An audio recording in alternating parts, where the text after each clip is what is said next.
제가 이제 한국문학번역원 번역교육 심포지엄에 이렇게 초대해 주셔서 너무 감사하다는 말씀 먼저 좀 드리고 싶고요. 제가 작년에 한국문학번역 분야 실태조사를 위한 기초연구를 수행을 했었고요. 아마 이제 그 연구를 하면서 제가 한국문학 번역 분야에 대해서 조금 더 구체적으로 자세하게 알 수 있는 기회가 되었었다는 생각이 들고요. 저는 이제 원래 저희 연구원에서 공연예술 분야 쪽을 중심으로 이제 연구를 좀 많이 했었는데, 아무래도 공연예술 분야나 문학 분야가 다 저희가 소위 얘기하는 기초예술 분야에 해당하는, 어떻게 보면 이제 한국 문화 전반을 좀 전체적으로 이끌어갈 수 있는, 저희가 이제 산업 대비 이제 기초예술 분야라고 하는 어떤 영역들이 사실은 굉장히 많은 지원과 어떤 기반들이 사실은 아직 잘 만들어지지 않았다는 측면에서 좀 유사한 형태들을 많이 발견할 수 있었고, 저희가 이제 공연 분야에서 주로 얘기가 됐던 것들이 어쩌면 이제 문학 분야에는 아직 적용이 안 된 분야들도 있고, 그리고 문학 번역에는 현재 진행되고 있지만 공연 예술에는 또 안 된 이런 여러 가지 것들을 좀 보면서 좀 기초예술 분야들이 전체적으로 좀 상생할 수 있는 이런 방안들을 중심으로 좀 연구를 진행하려고 노력을 했었고요. 이제 그 과정에서 제가 좀 생각했던 여러 가지 것들, 그리고 전문 번역가 양성을 위해서 이제 해외와는 어떤 방식의 교류를 하는 것이 현재 우리가 가지고 있는 이런 이슈들을 조금 잘 확대하고 잘 현명하게 좀 해결해 나갈 수 있을까라는 것들을 좀 중심으로 발표 내용을 준비하려고 했습니다. 그래서 저는 이제 자료집을 이제 미리 드리기는 했는데, 너무 이제 줄글로 되어 있다 보니까 이제 PPT를 이제 뭐 전체 내용을 다 담은 건 아니고요. 주요한 표나 그림 같은 것들을 좀 보시면서 말씀을 드리는 게 좋을 것 같아서 자료집과 PPT를 좀 번갈아 가시면서 보면서 진행을 하는 방식으로 좀 준비를 했습니다. 그래서 말씀하신 것처럼 30분 이제 주셨는데 아마 30분까지 다 채우지는 못할 것 같지만 준비한 내용들 좀 알차게 소개를 해드리도록 하겠습니다.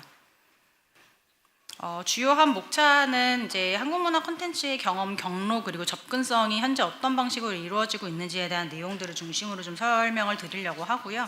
그리고 이제 전문 번역가 양성 대상과 분야를 그럼 우리는 어떤 방식으로 확정을 하고 그 대상을 중심으로 어떻게 우리는 교육을 진행해야 하는가에 대한 어떤 문제점 내지는 현상들에 대한 내용들, 그리고 현재 우리나라 외에서 한국어 교육기관은 어떻게 이루어지고 있고 그런 것들이 우리랑 앞으로 번역가 양성에는 어떤 방식으로 결합할 수 있는지에 대한 내용들을 좀 살펴봤고요. 전체를 좀 아우르는 방식에서 그러면 협력 방안들을 우리는 어떻게 가져가면 좋겠는지에 대한 제안들을 중심으로 말씀드리도록 하겠습니다.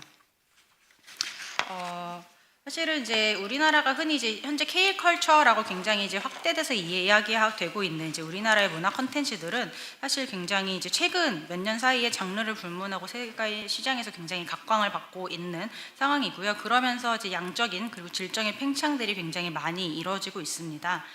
근데 소위 저희가 초창기에 한류라고 불렸던 것들은 사실 굉장히 K-팝에 국한되어 있었고, 그나마도 아주 일부 영역들, 뭐 저희가 이제 1세대 소위 1세대 한류라고 불렀던 많은 이제 K-팝 가수들은 사실은 한국에 아주 근접한 나라인 중국이나 일본 정도에서 좀 인기가 있었던, 그래서 한류가 굉장히 이제 아주 소수의 매니아 집단에게 인기가 있었던 그런 장르들이라고 할 수가 있었고, 그 이후에 이제 2세대 한류라고 저희가 이제 부르는 일종의 K-팝 영역들은 사실은 이제 이것들이 이제 빌보드 차트에 진입을 하고, 그것도 여전히 이제 K-팝이라고 하는 일 분야가 굉장히 이제 전체적으로 세계 시장에서 좀 각광을 받는 형태들이라고 할 수가 있었는데요. 그래서 그동안의 한류라고 하는 개념들은 이제 주로 K-팝에 거의 한정돼서 사용됐던 경험들이 많고, 그 이후에 좀 확장이 됐다 하더라도 영화나 일부 드라마 정도에서 이제 우리의 K-컬처라고 하는 분야들을 조금 많이 이야기를 했었는데요. 근데 이제 이게 2015년 넘어가면서 다양한 분야에서 이런 역할들이 좀 많이 드러나게 됐습니다. 그래서 가장 대표적으로 문학 분야에서는 한강 작가님의 채식주의자가 어쨌든 이제 여러 굉장히 좋은 수상을 하시게 되면서 문학 분야에서의 어쨌든 굉장히 큰 쾌거들이 나타나기 시작했고요. 그리고 이제 뭐 한국계 미국인 작가 이민진 작가님의 파친코가 베스트셀러가 되고, 이것이 이제 드라마화 되는 과정들, 그리고 영화 기생충이 한 영화제에서 뭐 수상하는 것들, 그리고 뭐 이제 뭐 특히나 이제 클래식 분야에서는 사실 이런 스타들이 종종 굉장히 많이 발견되기도 했는데, 어쨌든 국제적인 대회에서 수상을 하는 여러 가지 활동들을 통해서 기초예술, 소위가 아까 제가 초반에 말씀드렸던 기초예술 분야 전반에서 장르를 불문하고 한국 문화가 갖고 있는 저력들, 그리고 그것의 영향력들이 굉장히 많이 확산되고 있다라고 볼 수가 있겠습니다.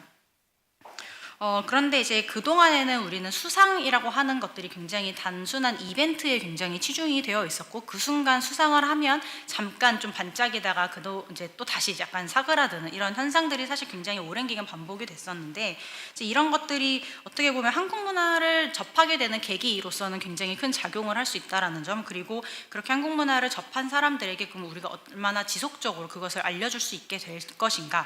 결국에는 굉장히 중요한 한국 문화가 가지고 가야 할 방향성이라는 화두라는 측면에서는 굉장히 중요한 어떤 이제 물음이 생겼다라고 볼 수가 있겠고요. 그래서 한국 문화 콘텐츠를 어떠한 경로든 간에 경험한 분들에게 그러면 우리는 이것을 어떻게 그들의 수요를 확대하기 위한 방법들, 노력들을 할 것인가에 대한 질문들이 이제 스스로에게 던져진 상황이라고 볼 수가 있겠습니다. 그래서 한국 문화 콘텐츠라고 하는 것들이 어쩔 수 없이 이제 번역이라고 하는, 이제 우리가 한국어라고 하는 콘텐츠가 갖고 있는 한계는 분명히 이제 언어적으로 갖고 있는 물리적 한계를 갖고 있기 때문에 그것을 극복하기 위해서는 번역이라고 하는 활동이 필수적으로 수반될 수밖에 없다. 이제 그런 차원에서 우리는 번역이라고 하는 것들을 어떻게 어떤 영역에서 우리가 잘 포장해서 포괄해서 그들에게 제공해 줄 수 있을 것인가에 대한 어떤 이제 굉장히 구체적인 질문들을 이제 던지고 그것에 대한 해결 방안들을 좀 찾아가야 할 시기라고 생각을 했습니다.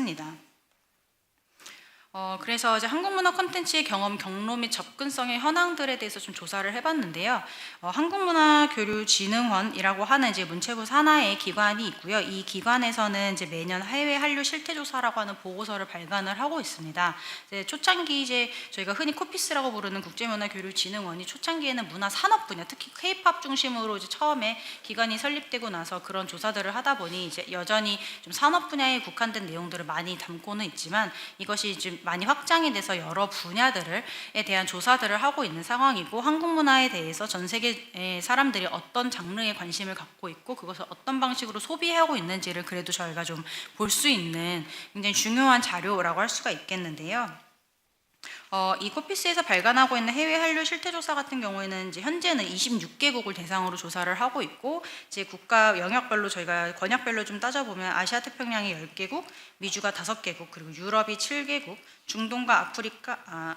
각각 2개국씩 해서 진행을 하고 있고, 전체적으로 한 25,000 표본을 중심으로 지금 발표를 하고 있는 상황입니다. 그래서 그 내용을 중심으로 좀 설명을 드리면, 이제 주요한 질문들은 이제 한국 문화 콘텐츠를 얼마나 소비하느냐, 그리고 너는 어떠한 경로로 그걸 소비하게 되었느냐, 그것을 소비할 때 어떤 것들이 너에게 호감 요인이고 그 비호감 요인은 뭐냐, 접근성에 있어서 어떤 것들이 어려운가, 이런 이제 여러 가지 질문들을 다양한 층위로 질문을 하고 있는데요. 가장 처음에 저희가 볼 수 있었던 거는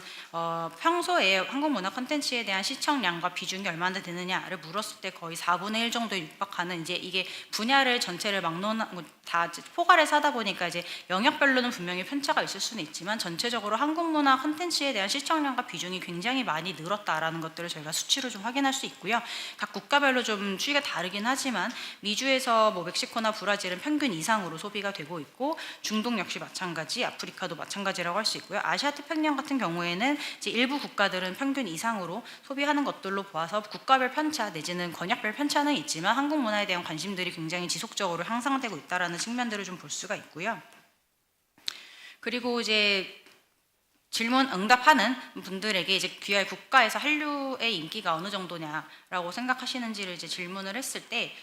여러 가지 영역별로 이제 이 질문들에 대한 대답을 했고, 이게 이제 매년 진행되는 조사다 보니까 그 추이를 보기 위해서 2019년과 2023년을 비교한 표라고 볼 수 있는데요. 어쨌든 저희가 전반적으로 모든 영역에 있어서 관심이나 한류에 대한 인기가 점점 높아지고 있다라는 것들을 다음 이 표로 확인을 하실 수가 있을 것 같습니다. 저희가 이제 유심히 봐야 될 것들이 이제 가장 요 하단에 있는 이제 웹툰이나 출판물 같은 경우에 저희가 이제 한국 문화 번역이라고 하는 번역가의 활동들이 가장 주되게 이루어지는 분야인데, 이제 이 분야가 어떻게 보면 다른 영역에도 영향을 미칠 수 있는, 저희가 이제 결과물로 봤을 때는 웹툰이나 출판물이 번역이 아주 최종적 결과물이지만 사실은 뭐 음악이나 영화나 드라마에도 사실 번역이라는 활동들이 굉장히 중요한 요소로 작용하기 때문에 저희가 전체적으로 번역이라고 하는 활동들이 한국 문화의 대중적 인기도를 높이는 데 굉장히 많은 역할을 할 수밖에 없다라는 상황들을 좀 보여주는 지표라고 할 수가 있겠습니다. 그리고 이제 최근에 경험한 컨텐츠에 대해서 이제 얼마나 마음에 드냐라는 이제 질문들을 했을 때 저희가 이제 보통 이상 이제 매우 마음에 듦 또는 이제 마음에 듦 두 가지의 응답률을 저희가 취합해서 봤을 때 평균이 거의 70%에 육박하는 68.8%를 보이고 있고요. 전체 이제 국가들의 이제 저희가 이제 최상위부터 이제 나열을 해봤을 때 거의 중간값 이상으로 저희가 다 한국 문화에 대한 만족도가 굉장히 높다라는 것들을 볼 수 있고, 그리고 주변에 추천할 의향이 있다라는 의견을 제시하신 분들도 상당히 높다라는 측면에서 한국 문화의 컨텐츠가 사실 굉장히 많은 이제 발전의 어떤 영역들을 가지고 있다라는 것들을 저희가 볼 수가 있을 것 같습니다. 그렇다면 이제 번역이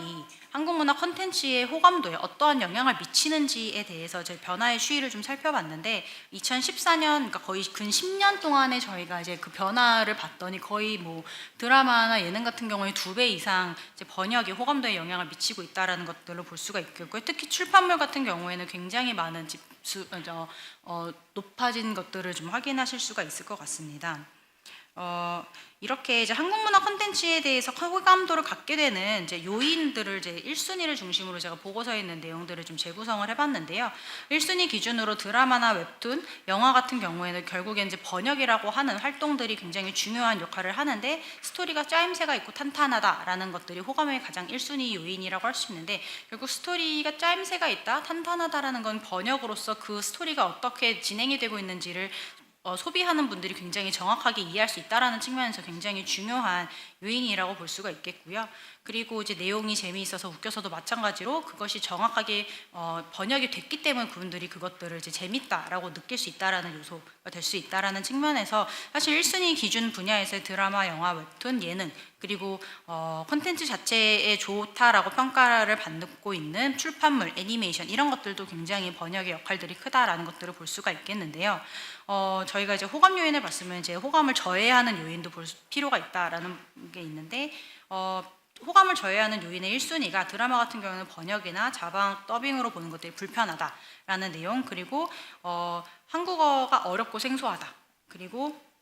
번역이 미흡하다라는 내용도 사실은 이제 호감을 저해하는 요인 중에 하나로 뽑혔다라는 측면에서 아직도 저희가 이제 번역을 통해서 호감 요인을 갖게 하는 데에는 일조하고 있으나, 여전히 번역이라고 하는 것들이 잘 되지 않으면 그것을 호감을 저해하는 요인으로 될 수밖에 없다. 그것을 소비자가 굉장히 직접적으로 판단하는 기준이 번역의 퀄리티가 어떠한가, 웰메이드된 번역이 결국에는 소비자에게 인정을 받게 하는 굉장히 주요한 요인이 될 수밖에 없다라는 측면에서 저희가 번역이 얼마나 중요한 상황이 되고 있는지를 좀 확인하실 수가 있을 것 같습니다.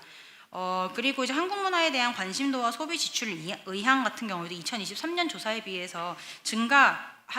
하고 있다. 내가 지금 현재 그 한국 문화 콘텐츠를 소비하는 것들이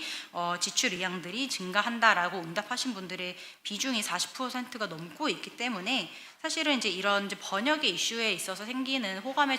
저해 요인들을 저희가 극복한다면 한국 문화가 갖고 있는 컨텐츠들이 얼마든지 제작이 되고 유통이 될 수 있는 어떤 발판들이 만들어지고 경쟁력을 갖추고 있기 때문에 지속 가능성을 가지고 갈 수밖에 없는 굉장히 주요한 어떤 요인들로 작용할 수 있다라는 것들, 그래서 긍정적인 영향들을 저희가 기대할 수 있겠다라는 것들을 볼 수가 있을 것 같습니다.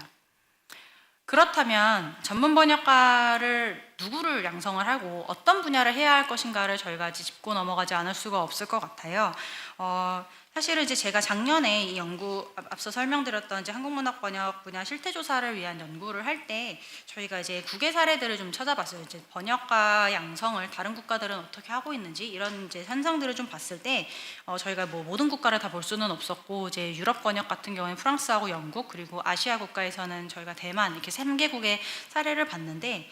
우리나라처럼 이제 번역 인력들을 이제 중앙 정부 차원에서 이런 이제 기관을 통해서 육성하고 양성하는 곳은 우리나라밖에 없는 걸로 조사가 됐고, 나머지 이제 국가 같은 경우에는 대부분 이제 지원 사업의 형태로 이제 번역가가 이미 이제 대학원이나 이런 데를 통해서 나오면 배출이 되면 그 사람들에게 번역 지원을 해주는 뭐 이런 지원 사업들을 중심으로 많이 운영이 되고 있고, 특히 대만 같은 경우에는 국가 자격 시험을 운영을 해서 그 국가 자격 시험을 통해서 어느 정도 수준이 확정이 된 분들에게 이제 번역 인재 풀이라는 이제 어떤 이제 영역 안으로 이제 이분들을 흡수를 하고 그분들에게 일자리가 생기는 이런 구조로 운영이 되는 것들을 좀 확인할 수 있었고요. 뭐 영국이나 뭐 프랑스 같은 경우에는 주로 이제 재교육, 그러니까 이미 이제 번역이 아닌 이제 통역 번역 대학원이나 이런 것들을 졸업하신 분들께 사회에서 재교육을 하는 번역가가 되기 위한 어떤 과정들을 재교육하는 방식들을 하는 교육 시스템을 운영하거나 내지는 역시 대만과 마찬가지로 번역 출판 지원을 굉장히 활성화해서 하는 것들을 확인할 수가 있었는데요. 그러면 이제 우리나라 같은 경우에는 국가 차원에서 지금 이제 전체 자리를 이제 만들어주신 한국문학번역원이 이제 그런 역할을 하고 있다라고 볼 수가 있겠는데, 그러면은 이제 번역이라고 하는 것들이 우리나라 입장에서 왜 이렇게 공공의 영역에서 이렇게 양성을 하고 육성해야 되는지에 대한 어떤 질문, 그럼 그것이 왜 중요한지에 대한 논의들이 좀 필요하다라는 생각이 들었고요. 지금 한국문학번역원에서 번역 아카데미를 운영하면서 굉장히 많은 분들을 양성을 하고 있는데,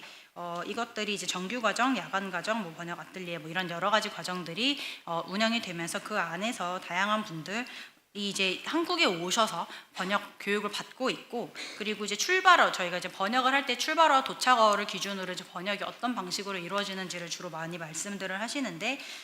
우리는 한국 문학을 번역하는 것이 목적이기 때문에 당연히 출발어가 한국어일 수밖에 없고, 도착어는 그래서 가장 시장에서 어떻게 보면 이제 전체적인 이제 문학 시장 내지는 세계 시장에서 많이 팔리고 있는 굉장히 주요한 언어라고 할 수가 있겠죠. 그래서 그런 언어를 중심으로 지금 현재 7개의 언어들의 과정들을 운영하시는 것들로 확인할 수가 있습니다. 그래서 번역 아카데미 이제 정규 과정에 대한 학기별 수강 과목들을 보면 이제 번역이 아무래도 이제 우선되기 때문에 특히나 이제 문학 번역을 중심으로 수업 과정이 이루어지는 것들을 확인할 수 있지만, 이제 3, 4학기 같은 경우에는 컨텐츠에 해당하는 웹툰이나 영상에 해당하는 이제 컨텐츠를 번역하는 방식들에 대한 교육들도 이루어지고 있는 것들로 확인할 수가 있고요.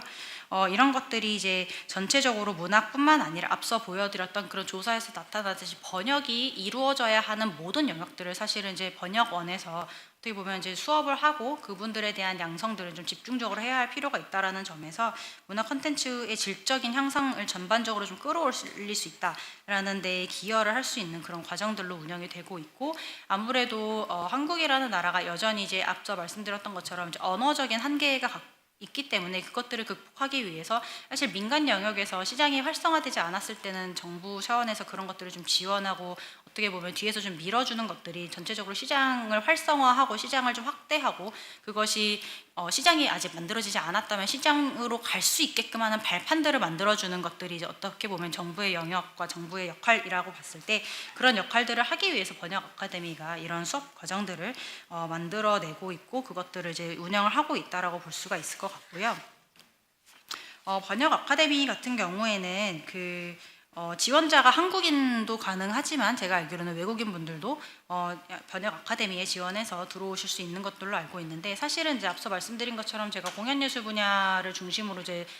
연구를 주로 하다 보면 사실은 대부분의 공공 지원금들은 내국인을 대상으로 하는 경우가 굉장히 많습니다. 아무래도 재원의 조성이 다 이제 우리나라 예산으로 이루어지기 때문에 대체적으로는 다 내국인을 대상으로 하는 지원 사업들이 굉장히 많이 이루어지고 있는데, 이 번역 같은 경우에는 사실은 이제 우리나라 사람뿐만 아니라 한국어를 모국어처럼 잘 활용할 수 있는 외국인들이 사실은 그 나라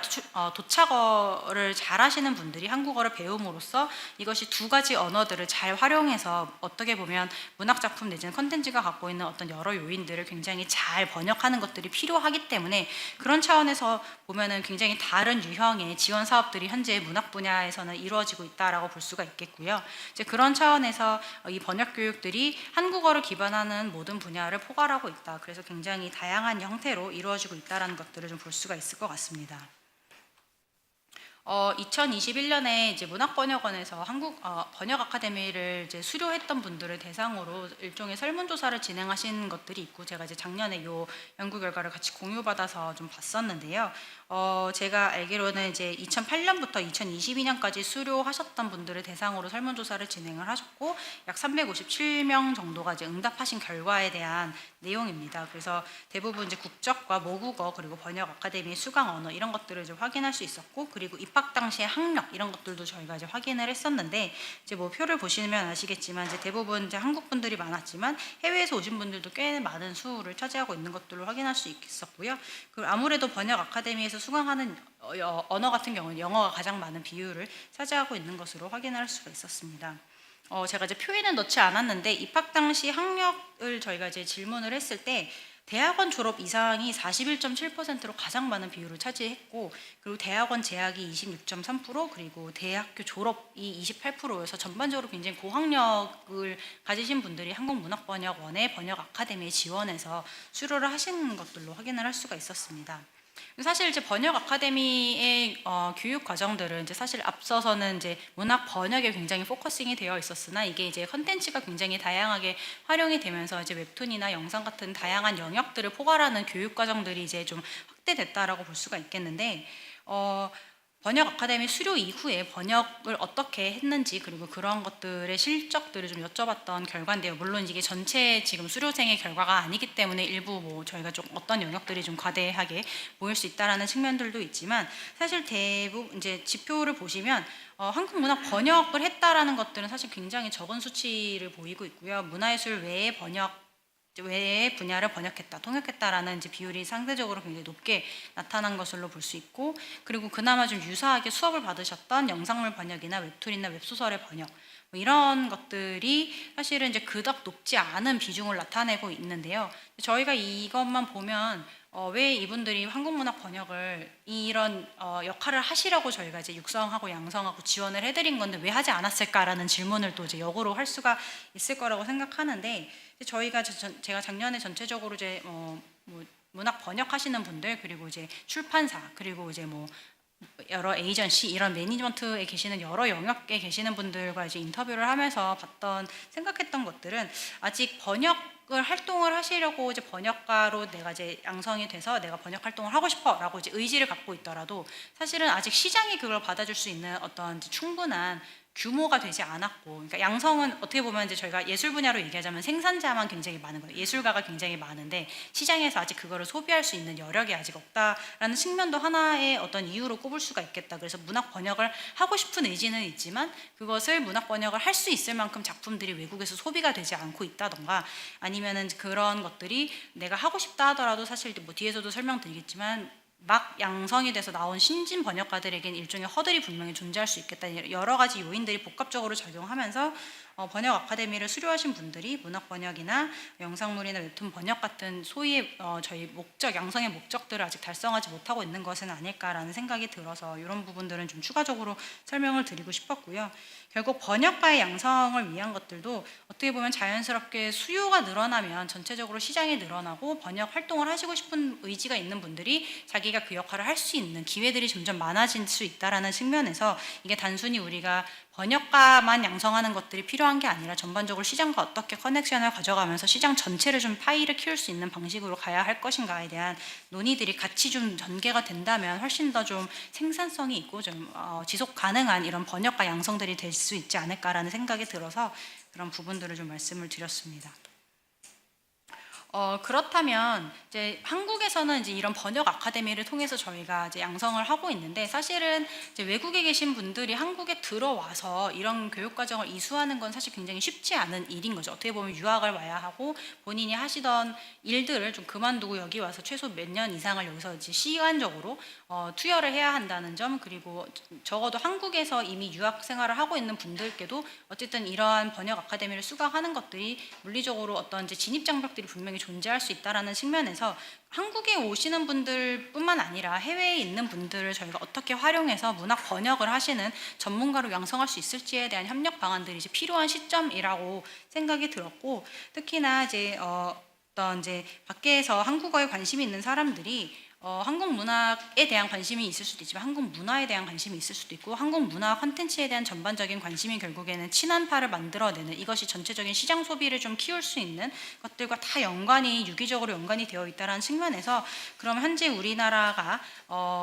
보유하고 있는, 내지는 이제 이미 해외에서 운영이 되고 있는 한국어 교육기관들과 어떤 방식으로 협업을 가져가는 것이 좋을지를 좀 살펴보고자 일단은 교육기관의 현황들을 먼저 좀 자장해서 보려고 했고요. 가장 대표적으로는 이따 토론자로도 오신 이제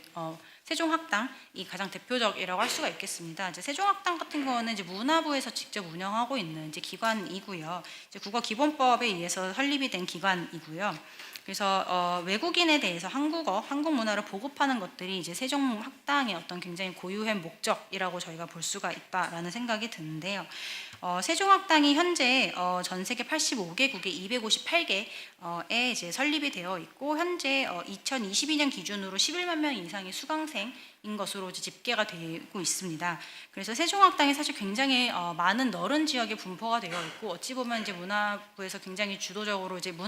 한국 문화를 알리기 위해서 운영하고 있는 한국문화원에 비해서도 훨씬 많은 수들이 굉장히 곳곳에서 다양한 지역에서 활동하고 있는 것들로 확인이 되고 있습니다. 세종학당 같은 경우에는 기본교육과정과 특별교육과정 두 가지의 과정을 운영을 하고 있고요. 기본교육과정 같은 경우는 이제 의사소통에 대해서 굉장히 집중을 하고 있어서 이제 입문, 초급, 중급 이런 단계별 코스들을 운영을 하고 계신 것들로 확인이 되고, 특별교육과정 같은 경우에는 이제 어떤 이제 목적이 정해져 있는 거죠. 그래서 뭐 취업 목적이라던가 관광 목적이라던가 아니면 이주의 목적이 명확한 사람들을 대상으로 하는 특별 프로그램들을 세종학당에서 운영을 하고 있는데요. 기본교육과정 중에서 중급이랑 고급에서는 통번역과 관련된 수업을 운영하는 것들로 저희가 좀 확인이 됐고, 2021년에 이러한 이제 통번역 과정과 관련된 워크숍들을 유튜브로 개설을 하신 것들로 확인하실 수가 있습니다. 그래서 이제 보시면 제가 유튜브 화면을 이제 캡처를 하기 위해서 전체적으로 워크숍의 내용들을 한번 쭉 봤는데, 통번역 교재라고 해서 이제 여러 가지 분야들을 이제 나눠서 수업을 하시는 것들로 확인할 수 있었고, 근데 사실은 이제 저희가 문학 번역까지 가기에는 사실 아주 초급 단계의 것들, 그래서 단순히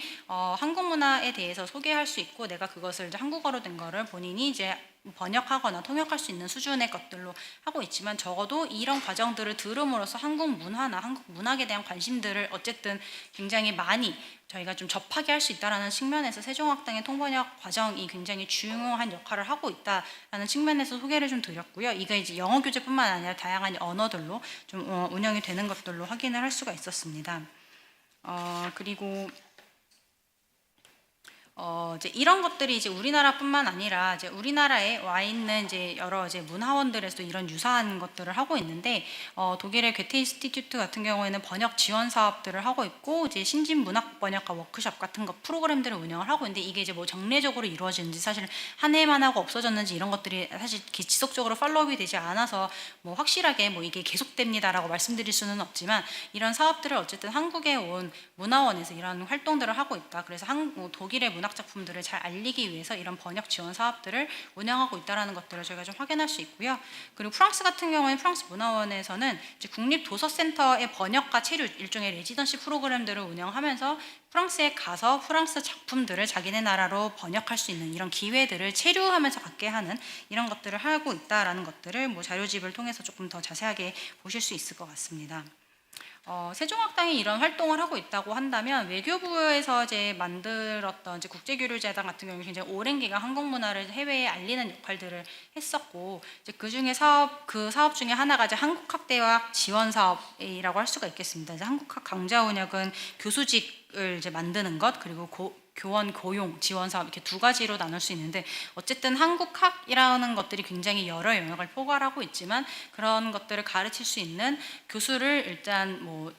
자료집을 보시면 아시겠지만 테뉴어, 그러니까 종신직을 갖게 할 수 있을 만큼 굉장히 어떤 안정적인 직장으로서 역할을 할 수 있게끔 이런 것들을 지원해주는 프로그램들을 하고 있다라는 점, 그리고 영구적으로 교수직을 운영할 수 있도록 기금 교수직들을 운영하고 있다라는 점들이 굉장히 특기할 만한 사항이고, 어쨌든 대학교에 설립이 되어 있기 때문에 저희가 세종학당을 다니는 분들이 어떤 연령대가 굉장히 다양하게 포괄을 하고 있다라는 장점이 있다고 한다면, 한국학 대학 같은 경우에는 어쨌든 한국학을 전문적으로 배우고자 하는, 소위 얘기하는 어쨌든 고학력으로 갈 수 있는 분들을 저희가 양성하고 육성하는데 굉장히 많은 역할들을 할 수 있다는 측면에서 저희가 한국학 대학과의 어떤 협력들이 굉장히 필요한 시점이 되지 않을까라는 생각을 했고요. 이런 내용들은 조금 자료집을 통해서 자세하게 보실 수 있을 것 같습니다.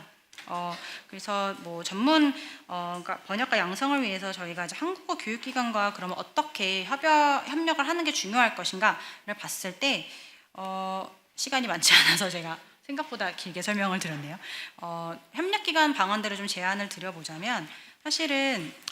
앞서서 계속 보셨던 것처럼 번역이라는 것들이 모든 영역에서 굉장히 중요한 역할을 하고 있기 때문에 결국 접촉 경로를 많이 늘려주는 것, 그 접촉을 했을 때 번역을 통해서 내가 한국 문화를 잘 이해하도록 해주는 게 굉장히 중요하다. 그렇기 때문에 우리는 세종학당 그리고 한국어개설대학과 어떻게 협력을 하는 것이 조금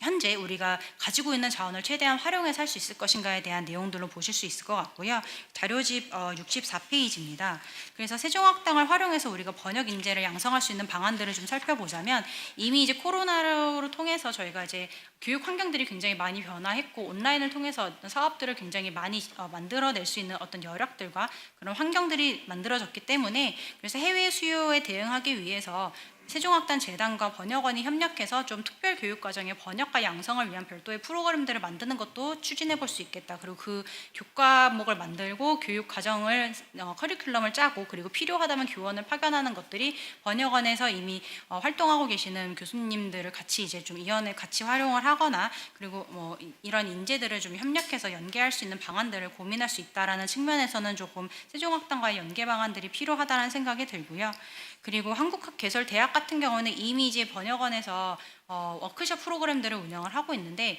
워크숍 프로그램들이 단년도에 한 번에 그냥 끝나는 것이 아니라 좀 지속적으로 이루어지면서 좀 심화 과정으로 계속 연계돼서 고학력을 한국학에 대해서 관심을 가지고 한국학에 대해서 조금 지속적으로 공부를 할 수 있는 분들을 저희가 어떤 방식으로든 번역 역할로 좀 끌어들일 수 있는 기회들을 지속적으로 제공할 필요가 있겠다. 그래서 한국 문학과 콘텐츠에 대한 외연들이 좀 확장될 수 있는 방안들이 고려될 필요가 있겠다라는 말씀을 드리고자 합니다. 그래서 결과적으로는 사실 문화부 그리고